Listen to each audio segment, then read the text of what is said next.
Hola a todos, ¿qué tal? Soy Sila. Hey, bienvenido al canal. So this video is going to be the heat train hair Q&A. I didn't realize I was going to get as many questions as I did, so this is going to be a two-parter.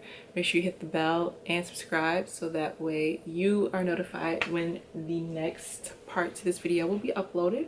Really quickly, in my last video, I did mention that I was making bags, and then I had a few people message me directly wanting to get more details about them. To be honest with you guys, I've actually been playing with designing bags for like the past year and a half, and I have been documenting myself doing so. Had this whole plan to share with you guys on YouTube, but I don't know, I got nervous and just never did it. Some of that footage, a lot of that footage got deleted, but I saw a few clips of that. But it's something that I'm trying to take a little bit more seriously now because my first love is fashion. That's what I got my degrees in. So if you guys are interested in kind of following that journey with me as I'm trying to take my fashion a little bit more seriously and venturing into doing my own thing, let me know in the comment section below because I will work on doing that for you guys, maybe making a separate playlist or even a separate channel for it. Also, another reason I was kind of nervous to share with you guys what I was doing is because I have my end product price a lot higher than I initially wanted to price an item, and that is because I'm using some of the highest quality leather. I work for a fashion designer who is known for her leather, so she has put me on to the best of the best. I use very quality novelty hardware that also has a price tag to it, and then I use very skilled seamstress who have a price tag attached to them. Initially, I just thought that nobody would buy my things for the price point I was selling that, but I have been selling so many of these items. And initially, I was planning to just go ahead and launch a site in the springtime to show you guys what I was doing. But I got a lot of people telling me, like, at least give people a preview to what you're doing. So I ended up making a little Etsy shop last night, and I have the bags of just like 2 bags on there for you guys to see, and then in the springtime you'll see the other designs that I've been working on. And yeah, you guys can let me know what you think. So let's get into the questions, and these questions aren't going to be in any special order. So number 1, how often do you use protein treatments for your hair? I try to use protein treatments once a month, once every month and a half, no more than that, because your hair can only handle so much protein.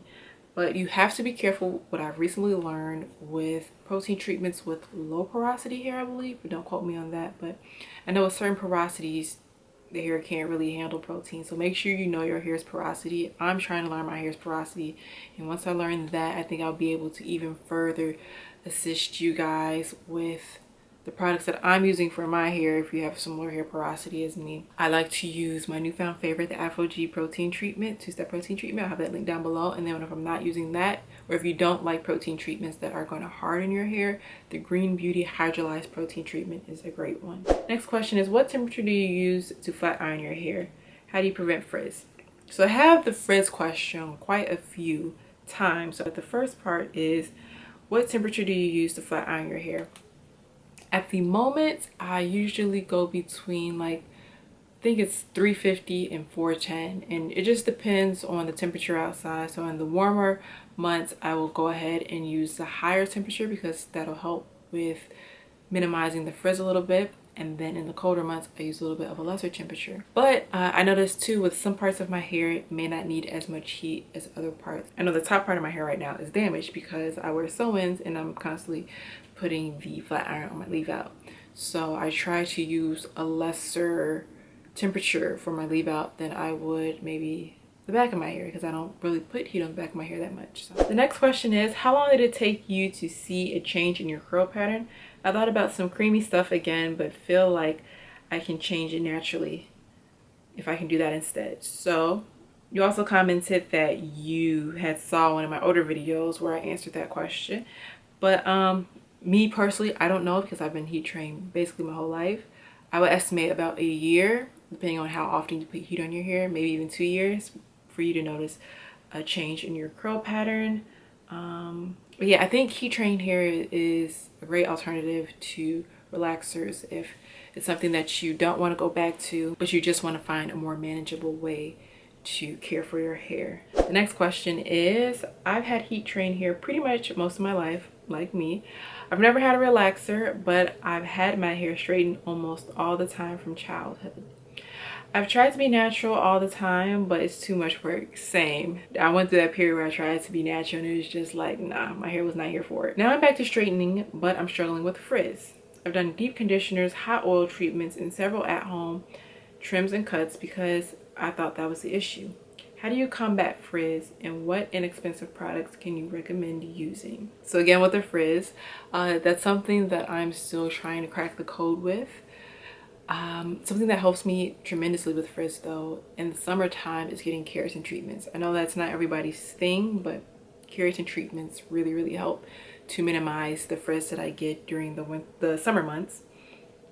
Also, someone had recently commented on one of my videos about the Paul Mitchell Skinny Serum. I have that link below, but I looked it up and it was a lot of amazing reviews about how this stuff actually works to help with combating frizz. So I'm going to try that for you guys, let you guys know what I think. But I also hear it's not that great for your hair, but we'll see. I'm going to give you guys my opinion about it. If it's something you could check out, I'll leave it in the description box below, like I mentioned. Next question is, when first starting out, do you recommend every 2 weeks to get my hair done? Definitely. The fact that you're saying that you're going to go get your hair done, I'd recommend that like 100%. Go to a professional first. Let them tell you if heat training is right for you, and if so, what products should you be using for your hair and how often you should do it, all that. It'll save you so much time and money in the long run. And just make sure that the stylist knows what they're talking about. I have a video about how to find a heat trained hairstylist, so I'll link that down below. But I think 2 weeks is a great start. And if you can't do 2 weeks, maybe once every 3 weeks. So yeah, but I think 2 weeks is great. And the next question is, when you flat iron your hair, what temperature do you use? I mentioned that already. Next question, how long do you recommend leaving heat trained hair in protective style like braid extensions? So I wouldn't leave a protective style in the hair for more than a month and a half. But I think for the health of your hair and scalp, no longer than a month and a half for sure.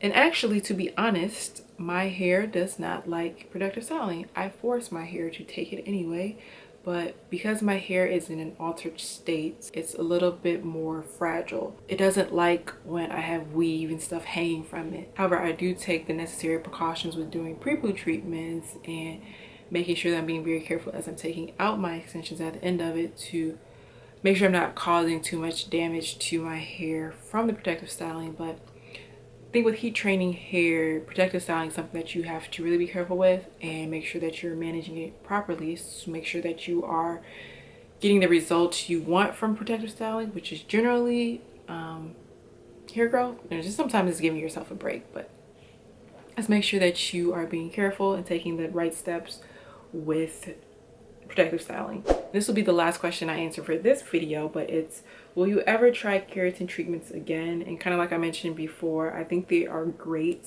for minimizing frizz, especially in the summertime. I would love to get a keratin treatment again. I am going to get a keratin treatment again probably this coming summer, but the reason I haven't gotten one is because they're expensive for me right now. And I initially did the 30-day keratin treatment, but I would love to do, I think it's like a 3-month keratin treatment and a 6-month keratin treatment. I would love to do the 3-month keratin treatment next to see how my hair takes to that. But your hair is keratin, so getting a keratin treatment is going to really strengthen the strands and even enhance your curl pattern, which is something that it definitely did for me when I had got it by the stylist before. I'll have that video linked below if you haven't seen that video of me getting a keratin treatment. But I hope you guys enjoyed the video. Don't forget to check out my Etsy shop if you want to see some of the bags that I'm making. Let me know what you think.